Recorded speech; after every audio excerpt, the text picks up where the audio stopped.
Croeso i chi i'r myfyrdod hwn. Mae tipyn o sôn wedi bod yn ddiweddar am bwyty newid diwylliant. Yn sgil llofruddiaeth erchyll Sarah Everard yn Llundain, mae tipyn o sôn wedi bod am bwysigrwydd newid diwylliant o fewn yr heddlu. O fewn yr heddlu metropolitan ac o fewn yr heddlu yn gyffredinol, wrth gwrs. A mae eisiau symud, meddai pobl yn y trafodaethau hyn ar y cyfryngau ac yn y papurau newyddion, mae eisiau symud o'r diwylliant hwnnw sydd yn mawrygu trais. Y diwylliant yma sydd yn boblogaidd iawn, y dyddiau hyn, gemau, fideos ac yn y blaen, sydd yn rhoi gymaint o bwysles ar ogoneddu trais a dyrchafu pobl treisgar a gwneud pobl i gredu mae trais yw ateb y broblem. I ni'n gweld hynny yn y ffilmiau cowboy, westerns, lle mae'r person yn sorto'r broblem mas trwy ladd ei holl wrthwynebwyr. Ac mae hynny'n creu'r argraff, mae trais yw'r ateb. Pan taw mewn gwirionedd, trais yw'r broblem. Ac mae angen newid y diwylliant hwn yn ôl y trafodaethau hyn ar hyn o bryd. Ac fi'n gefnogol iawn iddyn nhw, wrth gwrs, ac yn dymuno gweld y newid diwylliannol hwn yn digwydd, nid yn unig o fewn yr heddlu, ond o fewn cymdeithas yn gyffredinol. Ond y pwynt yw, ar hyn sydd ddim yn dod i'r wyneb yn y trafodaethau hyn, yw'r ffaith bod yr Eglwys i fod wedi pwysleisio hyn erio'r, ond dyw e ddim wedi. Mae wedi mynd i ogoneddu y diwylliant, yn credu mai cynnal y diwylliant sydd yn bwysig a cynnig rhyw fath o gysur o fewn y diwylliant yw gwaith yr Eglwys. Dyna un ffordd, y ffordd mwyaf poblogaidd o weld gwaith yr Eglwys. Pan mewn gwirionedd gwaith yr Eglwys yw newid y diwylliant. A'n gwaith ni fel unigolion yw herio'r diwylliant sydd ohoni a cyflwyno diwylliant amgen, diwylliant gwahanol. Wedi bod yn gwneud hynny o'r dechrau, ond yn y carfannau lleiafrifol angydffurfiol mae hynny wedi bod yn digwydd fwyaf, ac mae rhan fwyaf yn anffodus wedi bod yn cynnal y diwylliant fel mae ddi. Fe gath John Stott tipyn o drafferth nôl yn y 70au. Fe nath ysgrifennu cyfrol ar y bregaeth ar y mynydd, esboniad ar y bregaeth ar y mynydd, a'i galw yn Christian counterculture. A dyma'r gyfrol fan hyn, ac fi wedi gwneud tipyn o ddefnydd o'r gyfrol hon, ac mae e'n gyfrol arbennig o dda. Ddim yn cytuno a phopeth mae Stott yn ddweud, wrth gwrs, ond fi'n credu bod e'n cyflwyno meddwl arbennig iawn ynglyn â beth mae'r bregaeth ar y mynydd yn ei ddweud mewn gwirionedd. A cyflwyno Cristnogaeth amgen y mae'r bregaeth ar ei mynydd, diwylliant amgen y mae'r bregaeth ar y mynydd yn i'w wneud yn ôl John Stott. Gall dipyn o ffwdan achos oedd y bobl sefydliadol ymhlith yr Anglicaniad a'r mudiad efengyledd oedd John Stott yn perthyn iddi hefyd, wrth gwrs, ac yn lladmerydd ar ei rhan, oedd rheini yn teimlo'n anghysurus iawn. A pan gyhoeddwyd y gyfrol yn nes ymlaen, esboniad ar y bregaeth ar y mynydd oedd y teitl y gyfrol wedi hynny. Ond mi roedd Stott yn iawn. Nôl yn y 70au, pan soniodd am Christian counterculture. Dyna beth i ni fod i gyflwyno. Gai droi i'r bregaeth ar y mynydd nawr i ystyried a dyfynnu rhan ohoni lle mae Iesu yn pwysleisio union beth hyn. Chi'n cofio'r darn yn y bregaeth ar y mynydd ar gofal a phryder. ac mae e'n mynd trwy darma ac mae e'n dweud edrychwch ar adar yr awyr ac yn y blaen. Pidwch a becso am beth i fita nag yfed, ystyriwch lili'r maes ac ati. Ac yna mae'n mynd mlaen i ddweud hyn. Os yw Duw yn dilladu felly laswellt y maes, sydd yno heddiw ac yfori'n cael ei daflu i'r ffwrn, ond nid llawer mwy y dillada chi o chydig ffydd. Pidwch felly a phryderu, a dweud beth yr ydym i'w fwyta, neu beth yr ydym i'w yfed, neu beth yr ydym i'w wisgo. Dyna'r holl bethau mae'r cenhedloedd yn eu ceisio. A mae eich tad nefol yn gwybod fod arnoch angen y rhain i gyd. Ond ceisiwch yn gyntaf deyrnas Dduw a'i gyfiawnder ef, a rhoi'r y pethau hyn i gyd yn ychwaneg i chi. Dyna'r adran yn y Bregeth ar y Mynydd y garen ni sylwi ar y cymal arbennig hwn, bod dim angen i ni i boeni, ac bod peidiwch felly a phryderu. Dyna'r holl bethau y mae'r cenhedloedd yn eu ceisio. Dyna'r holl bethau y mae'r cenhedloedd yn eu ceisio. Nawr, amser bod Iesu yn dweud yna, beth mae'n cyfeirio ato? Mae'n cyfeirio at diwylliant y Rhufeiniaid a'r Groeged, y cenhedloedd. Yn Galilea, yn y cyfnod hwnnw, dyna beth byddai wedi dod i feddwl y gwrandawyr yn union syth. Pwy yw'r cenhedloedd yma? Wel, y Galilead, y Groeged a'r Rhufeiniaid. Rheini yw'r cenhedloedd. A'i diwylliant nhw. A pa fath o ddiwylliant oedd eu diwylliant nhw? Rhoi bri mawr ar fwynhau bywyd drwy gael bwydydd gwych, drwy gael diodydd gwych, drwy gael gwisgoedd gwych. A pwy ymhlith y Rhufeiniaid a'r Groeged oedd yn gwisgo'r gwisgoedd gwych yma? Y pobl oedd mewn awdurdod, y pobl oedd mewn grym. Ac yn y diwylliant Iddewig oedd yn efelychu'r diwylliant Groegaidd a'r diwylliant Rhufeinig, yn y diwylliant hwnnw, diwylliant y deml, diwylliant awdurdod yn y fan honno, oedd yr un bwyslais ar wisgo yn dda ac yn y blaen a showan off a edrych ar ei hunain fel pobl pwysicach na phobl eraill. Dyna'r diwylliant. Ac mwyn cynnal hynny i gyd, oedd rhaid defnyddio trais, wrth gwrs, mwyn cadw'r bobl lawr, a mwyn sicrhau bod nhw yn cadw i grym ac yn y blaen. Dyna'r holl bethau y mae'r cenhedloedd yn eu ceisio, medd Iesu. Ond mae fod yn wahanol gyda chi. Gyda chi fy nisgyblion ni, y rhai sy'n fy anili ni, y rhai sydd yn fy efelychu i. Gyda chi, mae pethau i fod yn wahanol. Ceisiwch yn gyntaf, dyna beth dyle chi wneud, medda Iesu wrtho ni. Ceisiwch yn gyntaf, yn flaenaf, y bwysicaf. Dyma'r peth pwysicaf mewn bywyd i'w geisio. Deyrnas Dduw a'i gyfiawnder ef. Ar holl bethau hyn ar oer yn ychwaneg. Dwi ddim yn gweud bod y pethau hyn yn ddibwys. Dwi ddim yn gweud bod bwyd a dillad ddim yn bwysig a byddwch nhw fel oedd rhai pobl yn dehongli yn gwahanol adegau yn hanes yr Eglwys. Ond yr hyn y mae e'n gweud bod angen y pethau yna. Mae dad nefol yn gwybod bod angen y pethau yna arno chi. Os mae angen nhw, wrth gwrs bod e. A os mae eisiau datblygu diwylliant lle mae'r pethau hynny yn cael ei ystyried yn bwysig a sicrhau bod pawb yn cael y pethau hynny. A dyna beth byddai'r diwylliant Gristnogol. O'r hyn mae Iesu yn gweud, mae'r peth pwysica mewn bywyd yw teyrnas Dduw.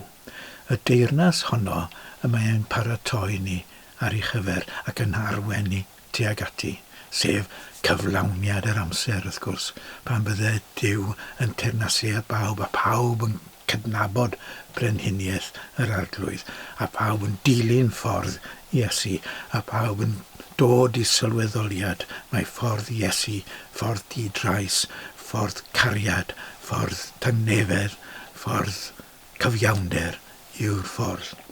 Dyna yw teyrnas Dduw. Teyrnas nefoedd yw, fel mae Paul yn pwysleisio, cyfiawnder a heddwch a llawenydd yn yr ysbryd. Nawr, gai sôn am bwyty'r hyn ddigwyddodd yma yn Llandysul. Wrth i'r annibynwyr yn Llandysul ddechrau gwneud I marc. Nôl yn yr ail ganrif ar 15 oedd hynny, a gŵr o'r enw Jenkyn Lloyd o'r Myfyrdod fawr oedd yn ôl a ddeallwn y proto annibynwr cyntaf yn yr ardal hon. Mi roedd e'n ficer. Yma yn Llandysul, perthyn I deulu y Myfyrdod fawr. Ac fe gas ei benodi, dyma gyd ni'n gwybod amdano fe mewn gwirionedd, fe gas ei benodi I fod yn un o'r bobl hynny, y cymeradwywyr fel nhw'n cael ei galw, neu'r profwyr, y bobl hynny yn ystod teyrnasiad Cromwell, y bobl hynny oedd yn cael ei dewis I edrych ar y gwahanol eglwysi ac I weld os oedd yr offeriadon yn gwneud ei gwaith, neu o'n nhw yn gwastraffu amser ac yn feddwon ac yn y blaen achos oedd lot o hynny yn bodoli yn y cyfnod hwnnw. Ac mi nath y cymeradwywyr symud nifer o'r bobl yma, o'r vicariad yma o'i gofalaethau, oherwydd I bod nhw ddim yn cyflawni I gwaith yn iawn. Ac fe benodon nhw rai eraill yn eu lle nhw. Rhai o'n nhw'n ffyddiog y bydde yn agor yr ysgrythurau ac yn pregethu'r efengil. Dyna oedd y pwysles camgymeriad yr oes honno, wrth gwrs, camgymeriad Cromwell a annibynwyr y cyfnod cynhara yna, oedd defnyddio grym a wladwriaeth I wneud I gwaith, I gyflawni I dymuniad. Wrth gwrs bod hynny yn gamgymeriad, dylai byth wneud hynny. Dysgodd yr annibynwyr I gwers wedi hynny ac ddim eriod oddi ar hynny wedi ymdrechu gydweithio gyda'r wladwriaeth yn y ffordd honno. A gweud y gwir, dyna ystyr y gair anghydffurfiaeth yw gwrthod cydymffurfio, gwrthod cydffurfio gyda deddf cydffurfiaeth. A ddath I fodolaeth yn nes ymlaen wedi adferiad y frenhiniaeth. Nawr te, yn y cyfnod cynnar hwnnw, fe nath Cromwell farw wrth gwrs ac fe ddath I drefau neu I chwalu ac fe ddath y brenin Charles yr ail i'r orsedd. Ac mae'r hyn a ddigwyddodd wedyn ni yn 1662 fe baswyd deddf a oedd yn gwneud bod yn annibynwyr neu fedyddwyr neu beth bynnag yn anghyfreithlon. A dyna ddechrau anghydffurfiaeth. Deddf cydffurfiaeth o'r enw'r ddeddf. A bobl oedd yn gwrthod cydweithredu gyda deddf ffurfiaeth yn cael ei galw'n anghydffurfwyr. Deddf cydffurfiaeth ac anghydffurfwyr. Nawr te, yr enw ni'n cysylltu gyda y genhadaeth anghydffurfiol annibynnol yma yn Llandysul yw Stephen Hughes. Odyn I ni yng Ngheredigion ac mae Stephen Hughes, fi'n siŵr eich bod chi'n wedi clywed cael ei ystyried fel apostol myrddin. Ac dyna oedd mewn gwirionedd fe, ath o amgylch a sefydlu nifer o eglwysi yn Sir Gaerfyrddin. Ac ond mi roedd yn croesi'r ffin mewn I Geredigion. Ac fe ddath yn aml I Llandysul. Ac yn Llandysul yn y cyfnod hwnnw pan oedd bod yn annibynwr yn anghyfreithlon, achos mae'n gwrthod dilyn y ddeddf, Dyma yr annibynwyr yn mynd i gwrdda mewn gwahanol fannau. Ni wedi clywed digon am gwm hwplyn yn ardal Pencader, ond hefyd yma yn Llandysul mewn lle o'r enw Craig y Gwion, sydd ar y ffordd rhwng fan hyn a Tregros yn Nyffryn Cerdyn. Ac yn y fan honno fe fydde pobl yr annibynwyr yn ymgasglu i addoli. A Stephen Hughes yn enghraifft o siwd dylai person fod. Chwarae teg iddo fe, fe nath dipyn o waith fel cyhoeddwr llyfrau. Oedd e'n credu mewn defnyddio llyfrau i hyrwyddo y ffydd Gristnogol ac i hyrwyddo ffordd amgen o fyw, y diwylliant amgen yma. Y dylen ni fod yn hyrwyddo o hyd. Mi roedd wrthi a defnyddiodd ei ffortiwn achos oedd o gefndir hynod iawn o gyfoethog.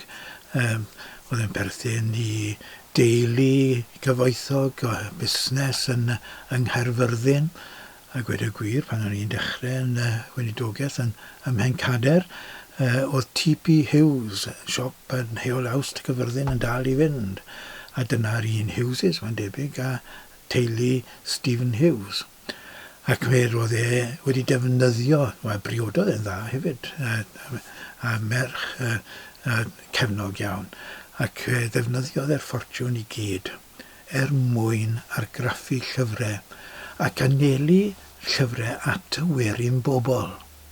Oedd y werin bobl yn dymuno dod yn llythrennog ac yn dymuno darllen, ac felly oedd yr eglwysi anghydffurfiol yma yn gallu defnyddio y llyfrau hyn mwyn hyrwyddo y ffydd Gristnogol a'r diwylliant amgen yma. Fe nath farw yn y flwyddyn 1688, a dyna pryd y dath yr Eglwedigaethau i ben. Bu oedd Charles yr Ail farw yr un pryd, a dath y William i'r frenhiniaeth yn Lloegr, ac mi roedd o gefndir Protestanedd mwy radical ar y cyfandir. Ac felly dath yr erlyd i ben. Ond yn ystod y cyfnod hynny, hyd yn oed yn ystod cyfnod o erledigaeth, mi roedd Stephen Hughes yn pwysleisio mai nid trwy gysau yr Anglicaniaid oedd yr holl beth hyn, deddfe Charles yr Ail, yn bodoli mwyn dial ar yr anghydffurfwyr, achos nhw wedi bod yn gyfrifol am dorri pen y Charles y Cynta ac yn y blaen, a'r rhyfel cartre wedi bod ac ati, ac oedd lot o ddialedd. Nawr, pwysles Stephen Hughes oedd bod rhaid parchu, bod rhaid bod yn gyfeillgar, hyd yn oed gyda rhai sy'n anghytuno gyda chi. Ac mi roedd Stephen Hughes yn barod wrth i fod mynd o amgylch ar y siliau, oedd yn barod i fynd i wasanaeth yn yr eglwys wladol fel oedd hi pryd hynny, neu eglwys Loegr. Oedd e'n bolon mynd i'r gwasanaethau, oedd e'n gyfeillgar gyda nifer o'r vicariadau ac yn y blaen. Dyna fel mae'n mynd ati i gynhadu. Cydweithio oedd e'n trio gwneud gyda rhai i fod yn anghytuno yn nhw ar nifer o bethau. Ond oedd e'n barod iawn i gydweithredu â nhw. Dyma bwysles y diwylliant amgen.